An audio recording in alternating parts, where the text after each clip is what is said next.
നമ്മുടെ ബ്ലഡിലെ ലെവലാണ് 135 to 145 milli equivalent per litre ആയിട്ട് നമ്മൾ മെഷർ ചെയ്ത് കൊടുക്കുന്നത്. പക്ഷേ നമ്മളാണെങ്കിൽ നമ്മുടെ ഓഷനിലുള്ള ഇതുപോലെ നോക്കുമ്പോഴത്തേക്ക് നമുക്കറിയാം ഓഷനിലെ എന്നാണല്ലോ മനുഷ്യരും ആനിമൽസ് എല്ലാം ഇവോൾവ് ചെയ്ത്. അപ്പൊ അതിന്റെ കോൺസെൻട്രേഷനെ പോലെയൊക്കെയാണ് നമ്മുടെ ബ്ലഡിന്റെ ലെവലുള്ളത്. പക്ഷെ നമ്മുടെ ഇൻട്രാസെല്ലുലർ ആയിട്ട് നോക്കിക്കഴിഞ്ഞാല് സോഡിയത്തിന്റെ ലെവല് ലെസ് ദാൻ 20 ആണ് നമ്മുടെ മില്ലിക്വലന്റ് സെല്ലിന്റെ അകത്ത്. So we say that our human ബീയിങ്സും എല്ലാം കൂടെ ഒരുപാട് സെല്ലുലാർ ആയിട്ടുള്ള ഓർഗാനിസം ആയതുകൊണ്ട് പല സെൽസ് ഉള്ളതുകൊണ്ട് we can only speak about the blood because blood is the only one which can be estimated. നമ്മുടെ ബ്ലഡിലുള്ളത് മാത്രമേ നമുക്ക് എസ്റ്റിമേറ്റ് ചെയ്യാൻ പറ്റത്തുള്ളൂ. അതുപോലെ വേറെ ഫ്ലൂയിഡ്സ് ആയിട്ടുള്ളത് നമ്മുടെ സ്പൈനൽ ഫ്ലൂയിഡും അങ്ങനെയുള്ളതൊക്കെ നമുക്ക് സോഡിയത്തിന്റെ ലെവലൊക്കെ മെഷർ ചെയ്യാം. ഗ്യാസ്ട്രിക് ജ്യൂസിനകത്തുള്ളത് മെഷർ ചെയ്യാം, സ്വെറ്റിലുള്ളത് മെഷർ ചെയ്യാം. ഇപ്പൊ പലതിലും പല ലെവലാണ്. പക്ഷെ ഫോർ ഹ്യൂമൻ സർവൈവൽ നമ്മളാണെങ്കിൽ പറയുന്നത് ബ്ലഡിൻ്റെതാണ്. ബിക്കോസ് എല്ലാ ഓർഗാനിസം നമ്മുടെ ബോഡിയിൽ ലോകത്തിൽ ഉണ്ടായിട്ടുള്ളത് ഓഷ്യൻ വാട്ടറിനാണ്. സെപ്പറേറ്റ് ചെയ്യാനായിട്ട് ലിക്വിഡ് ലെയർ വേണം. പക്ഷെ ഇതിന്റെ മെയിൻ മെക്കാനിസം എന്ന് പറഞ്ഞാല് ഞാൻ മുമ്പ് പറഞ്ഞില്ല, മറ്റേ സെല്ലിന്റെ അകത്തെ ഉള്ള സോഡിയം ലെവലും സെല്ലിന്റെ പുറത്തുള്ള സോഡിയം ലെവലും തമ്മിൽ വ്യത്യാസമുണ്ട്. അതിന്റെ പ്രത്യേക ഒരു കാരണം നമ്മൾ പ്രോട്ടീനേഷ്യസ് ആയിട്ടുള്ള ചാനൽസ് ഉള്ളതുകൊണ്ടാണ് ഈ ഒരു ചേഞ്ച് വരുന്നത്. അത് കാരണമാണ് നമ്മുടെ ജീവജാലങ്ങളെല്ലാം തന്നെ ജീവിക്കുന്നത് തന്നെ ആ ഒരു സിസ്റ്റത്തിന്റെ ഗുണം കൊണ്ടാണ്. പ്രോട്ടീൻസ് ഉള്ളതുകൊണ്ട് മാത്രമാണ്, ആ ചാനൽ പ്രോട്ടീൻസ് ഉള്ളതുകൊണ്ട് മാത്രമാണ് ഈ ഒരു ഡിഫറൻസ്. ഇൻട്രാസെല്ലുലറിലെ സോഡിയത്തിന്റെ ലെവൽ ആണെങ്കിൽ ലെസ് ദാൻ 15 ആണ്. പക്ഷെ outside it is 135 to 140 milli equivalent. ഈ ഒരു എൻവയറമെന്റൽ ഒക്കേഷൻ ആകെ ഭൂമി മാത്രമേ ഉള്ളൂ, വേറെ പ്ലാനറ്റ്സിൽ ഇല്ല. മർക്കുറിയിലാണെങ്കിൽ അവരുടെ ടെമ്പറേച്ചർ തന്നെ 300 ഡിഗ്രി സെൽഷ്യസ് മുതൽ -150 വരെ വേരിയേഷൻ ഉണ്ട്. അതുപോലെ വീനസിന്റെ കാര്യം പറയാതിരിക്കാൻ പറ്റത്തില്ലല്ലോ. അത് അത്രയും എർത്തിന്റെ സെയിം ഗ്രാവിറ്റേഷൻ പുള്ളും കാര്യങ്ങൾ ഉണ്ടെങ്കിലും തന്നെ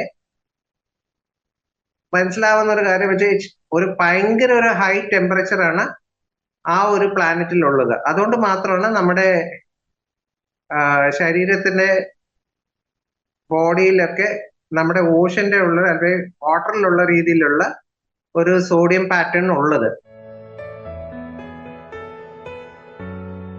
സോഡിയത്തിനെ റെഗുലേറ്റ് ചെയ്യുന്ന പല കാരണങ്ങളുണ്ട്. ഒന്ന്, നമ്മുടെ എൻഡോക്രൈൻ ലെവലിലുള്ള രീതിയിൽ ആൻജിയോടെൻസിൻ, അതായത് നമ്മുടെ അഡ്രിനൽ ഗ്ലാൻഡിൽ നിന്ന് റിലീസ് ചെയ്യുന്ന ഒരു ഹോർമോൺ ഉണ്ട്. അത് വെച്ചാണ് ഈ കാര്യങ്ങൾ ഒന്ന് റെഗുലേറ്റ് ആവുന്നത്. രണ്ട്, ഞാൻ മുമ്പ് പറഞ്ഞ പോലെ സോഡിയം പൊട്ടാസ്യം ചാനൽ ഉണ്ട്, വിച്ച് ഇസ് ATPA. നമ്മുടെ എനർജി വെച്ച് കൺട്രോൾ ചെയ്തിട്ടാണ് ഈ പമ്പിങ് സിസ്റ്റം സെല്ലിന്റെ ഉള്ളിലോട്ട് മറ്റേ സോഡിയം കയറ്റാതിരിക്കുന്നതും കൂടുതലുള്ള സോഡിയം അങ്ങോട്ട് ബ്ലഡ് സ്ട്രീമിലോട്ട് കയറ്റി വരും. പക്ഷെ നമ്മളാണെങ്കിൽ ശരിക്കും പറഞ്ഞാൽ സോഡിയം നമ്മുടെ ഡയറ്റിൽ നിന്നാണ് കിട്ടാനുള്ള സാധ്യത കൂടുതൽ. വേറെ ഒരു രീതിയിൽ നമുക്ക് സോഡിയം അകത്തോട്ട് കയറ്റാൻ പറ്റത്തില്ല.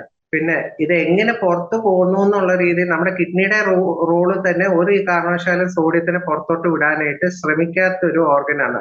കിഡ്നി ഫെയിലിയർ ഉണ്ടായാൽ അങ്ങനെ ഉണ്ടാകാം. രണ്ട്, നമ്മുടെ സ്വെറ്റ് ചെയ്ത് കഴിയുമ്പോൾ ഡീഹൈഡ്രേഷനും അങ്ങനെയുള്ള കാര്യം വരുമ്പോൾ സോഡിയത്തിന്റെ വ്യത്യാസങ്ങൾ ഉണ്ടാകാം. പിന്നെ വെള്ളം കുടിക്കാതിരുന്നാലും അല്ലെങ്കിൽ ഓവറായിട്ട് വെള്ളം കുടിച്ചാലും നമ്മുടെ സോഡിയത്തിന്റെ ലെവല് കൂടും. പിന്നെ ഞാൻ മുമ്പ് പറഞ്ഞ പോലെ ADHന്റെ ഹോർമോണിന്റെ ADH പോലെയുള്ള hormone which secrete from the pituitary, അങ്ങനെ പിറ്റ്യൂട്ടറി അല്ല, ഹൈപ്പോതലാമസ് പോലെയുള്ളിടത്തുനിന്ന് സെക്രീറ്റ് ചെയ്യുന്നത് വരെ നമ്മുടെ ബോഡിക്കാണെങ്കിൽ ഇതിന്റെ പ്രശ്നം വരെ, സോഡിയത്തിന്റെ പ്രശ്നം വരെ, SIADH എന്നൊക്കെ പറയുന്ന പോലെ. പിന്നെ അത് മാത്രമല്ല, വേറെ കുറെ പ്രശ്നങ്ങളുള്ളത് മറ്റേ ആൽബുമിന്റെ അളവ് വരെ സോഡിയത്തിനെ ബാധിക്കാൻ. നമ്മുടെ ബോഡിയിലെ ആൽബുമിന്റെ ലെവൽ കുറവാണെങ്കിലും ആൽബുമിനോ പ്രോട്ടീന്റെ അളവ് കൂടുതലായാലും ഈ സോഡിയത്തിന്റെ ലെവലിൽ മാറ്റങ്ങൾ വരാം. സോ ഫിക്സഡ് ആയിട്ട് പറഞ്ഞു കഴിഞ്ഞാൽ നമുക്കാണെങ്കിൽ പ്രത്യേകിച്ച് ഒന്നും പറയാൻ പറ്റത്തില്ല സോഡിയത്തിനെ പറ്റി. നമ്മുടെ എന്തായാലും ഒരാൾക്ക് 1.5 gram പെർ ഡേ ആണ് വേണ്ടിയത് അമേരിക്കൻ ഗൈഡ് ലൈൻസ് അനുസരിച്ച്. പക്ഷെ ജനറലി നമ്മളാണെങ്കിൽ വെയിലും തണുപ്പും ഒക്കെ അനുസരിച്ചും നമ്മുടെ ഡയറ്റിന്റെ അനുസരിച്ച് 2.5 grams വരെ ഉപയോഗിക്കുന്നുണ്ട്. അതൊക്കെ നമ്മുടെ കിഡ്നി വഴി കൂടെ അല്ലെങ്കിൽ വേർക്കുന്നതോടെ പോവാൻ സാധ്യത കൂടുതലുള്ളത്, അല്ലെങ്കിൽ നമ്മുടെ ഇൻഡസ്ട്രൈൻ അത് അബ്സോർബ് ചെയ്യാതെ അല്ലാതെ തന്നെ സോഡിയം അങ്ങ് എക്സ്ക്രീറ്റ് ആയി പോകും.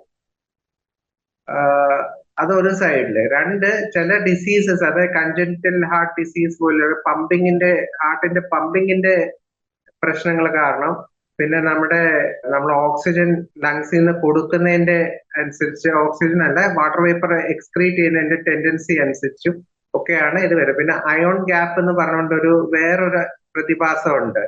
നമ്മുടെ ബ്ലഡിലായാലും മറ്റു ഓർഗൻസിലായാലും കുറെ സെൻസേഴ്സ് പോലെ ഉണ്ട്. അത് മെയിൻ ആയിട്ട് നിങ്ങൾക്ക് അറിയാമല്ലോ, മറ്റേ സെൻട്രൽ നെർവസ് സിസ്റ്റത്തിലും കുറച്ച് അതിൻ്റെതായിട്ട് സെൻസിറ്റിവിറ്റി ഉണ്ട്. അതിനനുസരിച്ച് നമ്മുടെ ഇക്വിലിബ്രിയം എത്തിക്കുക എന്നാണ് മെയിൻ റോൾ. അപ്പൊ പൊട്ടാസ്യം ആണെങ്കിൽ എങ്ങനെയെങ്കിലുമൊക്കെ ആണെങ്കിൽ സെല്ല് പൊട്ടിക്കഴിഞ്ഞാൽ അപ്പൊ തന്നെ പൊട്ടാസ്യത്തിന്റെ ലെവല് പെട്ടെന്ന് ഇൻക്രീസ് ചെയ്യും. സോഡിയത്തിന്റെ കേസിൽ അങ്ങനെയല്ല. ഹോർമോൺസ് ഉണ്ടാവും, നമ്മുടെ വാട്ടർ കുടിക്കുന്നതിനും മറ്റേ ഡീഹൈഡ്രേഷൻ കാരണവും ഇംബാലൻസസ് ഉണ്ടാവും. ഹാർട്ട്, കിഡ്നി, ലിവറിന്റെ ഫങ്ഷൻ കൊണ്ട്, കാരണം ആൽബുമിൻ പറഞ്ഞ പോലെ ആൽബുമിൻ ഉണ്ടാവുന്നത് ലിവറിലാണ്. ഇത്രയും പ്രശ്നങ്ങൾ കാരണമാണ് നമ്മുടെ സോഡിയത്തിന്റെ വ്യത്യാസങ്ങൾ ഉണ്ടാകാൻ സാധ്യതയുള്ളത്. ഫസ്റ്റ് സോഡിയം കുറയൊക്കെ ആണെങ്കിൽ അവർക്ക് ഓർമ്മക്കുറവും അങ്ങനെയുള്ള കാര്യങ്ങളൊക്കെ വരെ ഫിറ്റ്സ് വരെ ഉണ്ടാകാൻ സാധ്യതയുണ്ട്. ഞാൻ വരെ കണ്ടിട്ടുണ്ട് ചില രോഗികളൊക്കെ ആയിട്ട് ഫിറ്റ്സ് വന്നു കഴിയുമ്പോഴത്തേക്കാണ് നമ്മൾ സോഡിയത്തിന്റെ ലെവൽ നോക്കുമ്പോഴത്തേക്ക് വരുന്നത്. പിന്നെ തൈറോയിഡിന്റെ സംശയമാണെന്ന് പറഞ്ഞുകൊണ്ടുള്ള മെറ്റബോളിക് ഡിസോർഡേഴ്സ് വല്ലതും ഉണ്ടെങ്കിൽ അവർക്കാണെങ്കിൽ മറ്റൊരു ഡീഓറിയന്റേഷനും അങ്ങനെയുള്ള കാര്യങ്ങളൊക്കെ വരുമ്പോഴത്തേക്ക് ആൽക്കഹോളായിട്ട് ഉള്ള പേഷ്യൻസ് എങ്ങനെ ബിഹേവ് ചെയ്യുന്നുണ്ടോ ആ രീതിയിലൊക്കെ ആയിരിക്കും അവരെ പിച്ചും പെയ്യൊക്കെ പറയും, ബഹളം ഉണ്ടാക്കുകയൊക്കെ ചെയ്യും. ചിലരാണെങ്കിൽ ഭയങ്കര ഡീഹൈഡ്രേറ്റഡ് ഉള്ളവരൊന്നും മിണ്ടത്തുമില്ല, ജസ്റ്റ് ഒരു കോപ്സ് കിടക്കുന്ന, ശവം കിടക്കുന്ന പോലെയുള്ള രീതിയിൽ അവര് കിടക്കും. ബ്രീതിങ്ങിന്റെ പ്രശ്നങ്ങൾ ഉണ്ടാവും. അവരാണെങ്കിൽ സെൻസറി ന്യൂറൽ ഡിഫക്ട്സ് പോലെയുള്ള കാര്യങ്ങളൊക്കെ വരും. സെൻസറി ഡിഫക്ട്സ് ആ കൂട്ടത്തിലുണ്ടാവും. അപ്പം നമുക്ക് സ്പെസിഫിക് ആയിട്ട് പറയുന്ന ഈ ഒരു കാര്യങ്ങളൊക്കെ തന്നെയാണ് ഈ പേഷ്യൻസിലെ പ്രശ്നങ്ങൾ ഉണ്ടാകാൻ സാധ്യതയുള്ളത്. മറ്റേ SIADH സിൻഡ്രോം എന്ന് പറഞ്ഞിട്ടുള്ള സിൻഡ്രോം ഉണ്ട്. ADHന്റെ അബ്നോർമലായിട്ടോ പിന്നെ ഓസ്മോളാലിറ്റിയുടെ പ്രശ്നങ്ങൾ കൊണ്ടും നമ്മൾ ശരിക്കും പറഞ്ഞാൽ നമ്മുടെ ഈ പേഷ്യൻസിന്റെ ABG എടുത്തിട്ടാണ് തീരുമാനിക്കുന്നത് ശരിക്കും ഇവർക്ക് സോഡിയമോ ഇലക്ട്രോലൈറ്റ് സോഡിയം മാത്രമല്ല നമ്മൾ എല്ലാ ഇലക്ട്രോലൈറ്റും നോക്കിയിട്ടാണ്, പിന്നീട് ആസിഡ് ബേസ് ബാലൻസ്, ഇങ്ങനെയുള്ള പല കാര്യങ്ങൾ വെച്ച് നോക്കിയിട്ടാണ് തീരുമാനിക്കുന്നത് പേഷ്യന്റ് എന്ത് ടൈപ്പ് ഇംബാലൻസ് ആണ് ഉണ്ടായിട്ടുള്ളത്. സോഡിയം മാത്രം കൊണ്ട് പിന്നെ വേറൊരു പ്രത്യേക ഒരു കാര്യം വെച്ചാൽ ഡയൂറിറ്റിക്സ്, അതായത് തയസൈഡ്സ് ഒക്കെ യൂസ് ചെയ്ത് കഴിഞ്ഞാൽ സോഡിയം ആണെങ്കിൽ നല്ലോണം എക്സ്ക്രീറ്റഡ് ആയിട്ട് പോകും കിഡ്നിയിൽ നിന്ന്.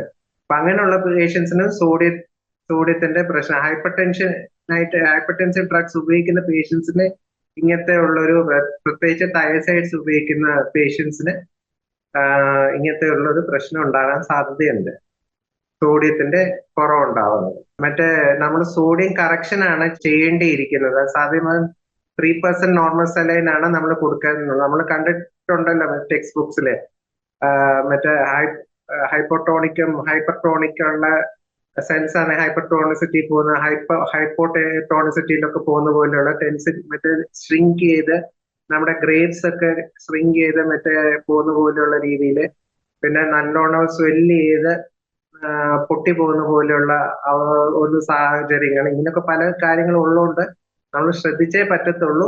കറക്റ്റ് ആയിട്ടുള്ള സോഡിയം, അതാണ് സോഡിയത്തിന്റെ റേഞ്ചിന് ഒരു പ്രത്യേകത ഉള്ളത്. 135 to 145 ആ 10 മില്ലി ഇക്വലന്റിന്റെ റേഞ്ചിലാണ് നമ്മളാണെങ്കിൽ സെല്ലിന്റെ പുറമേ ഉള്ള, അതായത് ബ്ലഡിലെ മെയിൻറ്റെയിൻ ചെയ്യേണ്ട ഒരു മില്ലി ഇക്വലന്റ്. അത് ഡെത്ത്, സ്റ്റൂപ്പർ, കൺഫ്യൂഷന്, ചിലപ്പോൾ സ്ട്രോക്ക് വരാം പേഷ്യൻസിന്, എഡിമ പോലെയുള്ള സിറ്റുവേഷൻസ് വരാം പേഷ്യൻസിന്, സോഡിയം കുറയുകയോ കൂടുകയോ ഒക്കെ ചെയ്യുവാണെങ്കിൽ. പിന്നെ ചിലരാണെങ്കിൽ മറ്റേ ആഡിസൺസ് ഡിസീസ് പോലെയുള്ള പ്രശ്നങ്ങൾ വരാം, അതായത് പെയിലായിട്ട് സ്കിന്നായിട്ടുള്ള ആൾക്കാരൊക്കെ ആയിട്ടും. പിന്നെ ഇവർക്ക് വേറെ ഇത്രയുള്ള പ്രധാനപ്പെട്ട കാര്യങ്ങൾ, ഒന്നീ എഡിമ അല്ലെങ്കിൽ മറ്റേ എനിക്ക് ഫറ്റീഗും കാര്യങ്ങളൊക്കെ വരികയാണ്, അൺകോൺഷ്യസ് ആയിട്ട് പോവുക എന്നുള്ള. ന്യൂറോളജിക്കൽ ആയിരിക്കും കൂടുതലും സിംറ്റമാറ്റിക് ആയിട്ട് ആദ്യത്തെ സ്റ്റേജ് ഉണ്ടാവുന്നത്. പിന്നീടാണ് ഈ എഡിമയും കാര്യങ്ങളൊക്കെ ഉണ്ടാവുന്നത്. ന്യൂറോളജിക്കൽ സിംറ്റംസ് ഉണ്ടാവുമ്പോഴാണ് നമുക്ക് പെട്ടെന്ന് ഒന്ന് ഇത് കറക്റ്റ് ചെയ്യാനായിട്ട് നമ്മുടെ സെറ്റൈറ്ററി എഫക്റ്റ് ഒക്കെ വരുന്നത്. അതായത് നമുക്കാണെങ്കിൽ വെള്ളം കുടിക്കാനായിട്ട് ആഗ്രഹം, തേഴ്സ്റ്റ് വരാനുള്ള കാരണവും അത് തന്നെയാണ്. അപ്പൊ അന്നേരം നമ്മൾ ഉടനെ തന്നെ നമ്മുടെ ന്യൂറോളജിക്കൽ സിഗ്നലും കിട്ടും, ആള് തേഴ്സ്റ്റിയാണ്, അപ്പൊ വെള്ളം കുടിക്കാനായിട്ട്. അപ്പൊ ഇവർക്ക് ആവശ്യത്തിന് വെള്ളം ഉണ്ടെങ്കിൽ സെറ്റൈറ്ററി എഫക്റ്റ്. പക്ഷെ സൈക്കോളജിക്കലായിട്ട് ചിലർക്കാണെങ്കിൽ ശരിക്കും തേഴ്സ്റ്റി ആയിട്ട് നിൽക്കത്തില്ല. പക്ഷെ അവര് എന്നാലും നിർബന്ധിച്ച് നമ്മളിപ്പോ ഉണ്ടല്ലോ ചിലരോട് 2 ലിറ്റർ വെള്ളം കുടിക്കണമെന്ന്, 8 ഗ്ലാസ് വെള്ളം കുടിക്കണമെന്ന്. ശരിക്കും പറഞ്ഞാൽ അവർക്ക് അതിന്റെ ആവശ്യം ഇല്ലായിരിക്കാം. എന്നാലും 8-10 ഗ്ലാസ് വെള്ളത്തിന്റെ കാട്ടിലും കൂടുതൽ കുടിച്ചാലും അവർക്ക് പ്രശ്നങ്ങൾ വരാം. അപ്പൊ അങ്ങനെയാണ് അങ്ങനത്തെ പേഷ്യൻസിന് സോഡിയത്തിന്റെ ഇത്. അപ്പൊ കാലിൽ നീര് വരിക, ഹാർട്ടിന്റെ ഫങ്ഷൻ പ്രോബ്ലംസ് ഭാവിയിൽ ഉണ്ടാകാം, അങ്ങനത്തെ ഉള്ള കാര്യങ്ങളുണ്ട്. ശരിക്കും പറയാൻ മുമ്പ് പറഞ്ഞല്ലോ, മറ്റേ കാർഡിയോളജിക്കാരുടെ ഒരു ഗൈഡ് ലൈൻ അനുസരിച്ച് നമ്മൾ 1.5 ഗ്രാം പെർ ഡേ നിർബന്ധമായിട്ട് ഉപയോഗിക്കേണ്ടി വരും. കാരണം നമ്മൾ ജിമ്മിലും അങ്ങനെയൊക്കെ പോകുന്നിടത്തൊക്കെ ഉള്ളവര് നല്ലോണം വേർക്കൊക്കെ ചെയ്യും. പക്ഷെ വേർക്കുന്നതുകൊണ്ടൊന്നും കാര്യമൊന്നുമില്ല, വെള്ളം മാത്രം കുടിച്ചിട്ട് കാര്യമില്ല. പിന്നെ ഞാൻ മുമ്പ് പറഞ്ഞ പോലെ ഇത് ഓഷനിലുണ്ടായ സംഭവം പോലെ സെല്ലില് മറ്റേ ഫാറ്റിന്റെ ലെയർ ഉള്ളതുകൊണ്ട് നമുക്ക് നിർബന്ധമായിട്ടൊരു ചാനൽ പ്രോട്ടീൻ വേണ്ടി വരും. ആ ചാനൽ പ്രോട്ടീൻ ശരിക്കും പറഞ്ഞാൽ ATP എനർജി വെച്ചുള്ള രീതിയിൽ, അപ്പൊ ഗ്ലൂക്കോസ് പോലെയുള്ള മെറ്റബോളിക് ആക്ടിവിറ്റി കൂടെ ഇതിന് ആവശ്യമാണ്. പിന്നെ പല രീതിയിൽ നമുക്കാണെങ്കിൽ ആക്ച്വലി ഒന്നിന്റെ ഇംബാലൻസ് അല്ല വരുന്നത്. എല്ലാ കാൽസ്യം, ഫോസ്ഫറസ്, മാഗ്നീഷ്യം, പിന്നീട് സോഡിയം, ഇതിന്റെ എല്ലാത്തിന്റെ ഒരു മിക്സഡ് ആയിട്ടുള്ള ഒരു കാര്യമായിട്ടാണ് നമ്മുടെ ഈ ഇലക്ട്രോലൈറ്റ് ഇംബാലൻസ് ആയിട്ട് നമ്മൾ ശരിക്കും സോഡിയം മാത്രമായിട്ട് ഒരു പേഷ്യന് വരുവാണെങ്കിൽ it could be because of some ഡയറൂട്ടിക്കിന്റെ ആ ഡ്രഗ്സ് സ്റ്റോപ്പ് ചെയ്യുവോ വിത്ത്ഹോൾഡ് ചെയ്യുവോ, അല്ലെങ്കിൽ മറ്റേ വേറെ വിധത്തിലുള്ള ആഹാരങ്ങൾ ഉപയോഗിക്കുന്നുണ്ടെങ്കിൽ അങ്ങനെ അവർ സോൾട്ടി ആയിട്ടുള്ള ഡയറ്റ് ഉപയോഗിക്കുകയാണെങ്കിൽ അത് ഒഴിവാക്കുക. അവർക്ക് അന്നേരം ഈ സോഡിയത്തിന്റെ ഒരു പ്രത്യേകത വെച്ചാൽ ഹൈപ്പർ ടെൻഷൻ ഉണ്ടാവും, പ്രഷറും ഉണ്ടാവും കൂടുതലായിട്ട് ഉപയോഗിക്കുന്നത്. അപ്പൊ അവർ ആ സോഡിയം കുറയ്ക്കണം. പിന്നെ ഫാറ്റും അതുപോലെയുള്ള രീതിയിൽ കുറയ്ക്കുകയൊക്കെ വേണം. പ്രോട്ടീന്റെ അളവും മറ്റേ നോർമൽ ആയിരിക്കണം. ഞാൻ മുമ്പ് പറഞ്ഞ പോലെ ആൽബുമിനിലോട്ട് ഇത് അബ്സോർബ് ആയി പോകാനുള്ള സാധ്യതയുള്ളതുകൊണ്ട് പിന്നെയും സോഡിയത്തിന്റെ അളവ് കുറയാം. ഓസ്മോലാലിറ്റി ഒരു പ്രശ്നമാണ്. പിന്നെ അത് മറ്റേ ഹൈ ആനയോൺ ഗ്യാപ്പ് ഉള്ള ഡിസീസസ് ഉണ്ട്, ലോ ആനയോൺ ഗ്യാപ്പിന്റെ ഡിസീസസ് ഉണ്ട്. വോമിറ്റിംഗ് ഒക്കെ ഉണ്ടായാലും പേഷ്യൻസിന് സോഡിയത്തിന്റെ കുറവുണ്ടാകാം. നമുക്കാണെങ്കിൽ അത് ഒരു ഫിക്സഡ് ആയിട്ടുള്ള ഒരു കാര്യം പറയുന്നത്, ഒരാള് ടയർഡ്നെസ് ആയിട്ട് വന്നു കഴിഞ്ഞാൽ നമ്മൾ ജനറലി ഒരു സോഡിയം ഒന്ന് നോക്കുന്നത് നല്ലതായിരിക്കും. പിന്നെ ISC മറ്റേ അയോൺ സെൻസിറ്റീവ് ഇലക്ട്രോഡിന്റെ സിസ്റ്റം വെച്ചാണ് നമുക്കാണെങ്കിൽ അത് സോഡിയത്തിന്റെ മാത്രമായിട്ട് മനസ്സിലാക്കുക. അത് ആനയോൺ ആയിട്ട് തന്നെ വരുന്നത്. അവിടെ സോഡിയം ക്ലോറൈഡ് വരും, കാത്തയോണും ഉണ്ട് ആനയോണും ഉണ്ട്.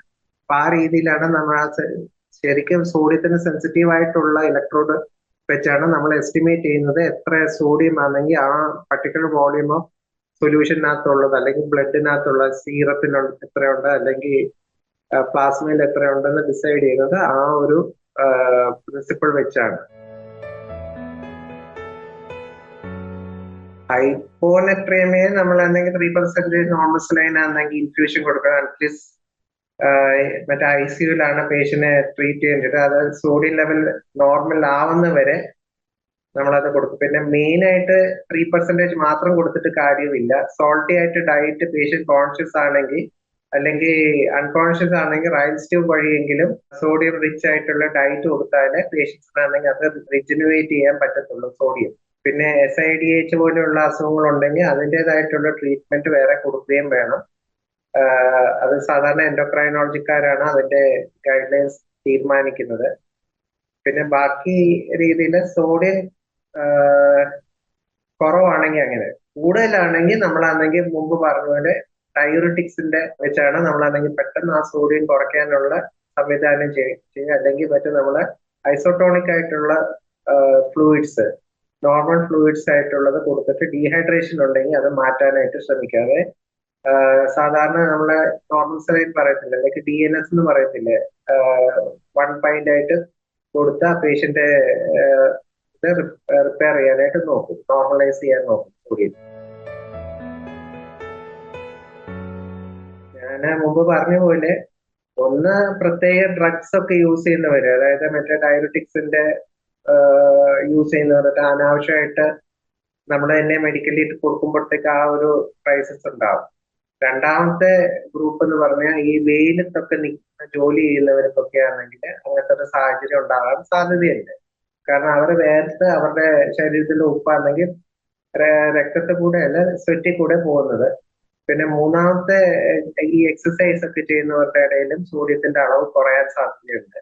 പിന്നെ എൽഡേർലി ആൾക്കാരുടെ ഇടയിലും മറ്റേ ഈ എന്താ പറയാ, മറ്റേ നമ്മുടെ കിഡ്നിയുടെ പ്രോബ്ലം ഉള്ളവര്, കിഡ്നി ശരിക്കും ഫങ്ഷൻ ചെയ്യുന്നില്ലെങ്കിൽ സോഡിയം റിറ്റെയിൻ ചെയ്ത് വരത്തില്ല, അതെല്ലാം കൂടെ യൂറിൻ കൂടെ എക്സ്ക്രീറ്റ് ആയി പോകും.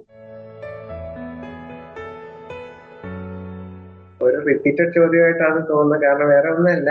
ഞാൻ മുമ്പ് പറഞ്ഞു 1.5 ഗ്രാം ഒരു ദിവസം നിർബന്ധമായിട്ട് വേണം. നമ്മൾ 2.5 വരെ കഴിക്കുന്നുണ്ട്. അതാണ് മറ്റേ ജനറൽ ആയിട്ടുള്ള. പിന്നെ നമ്മള് സോൾട്ടി ആയിട്ടുള്ള എത്ര മറ്റേ സോൾട്ട് റെസ്ട്രിക്ഷൻ ഉണ്ടെന്ന് പറഞ്ഞാൽ നമ്മൾ ഒരു ടീസ്പൂണിന്റെ പകുതിയെങ്കിലും ഒരു ദിവസം നമ്മുടെ ഡയറ്റിൽ അവൈലബിൾ ആക്കണം. കൊച്ചു പിള്ളേരുടെ മുതൽ പ്രായമുള്ളവർക്ക് വരെ ഓൾമോസ്റ്റ് സെയിം രീതിയിലാണ് കൊടുക്കേണ്ടത്.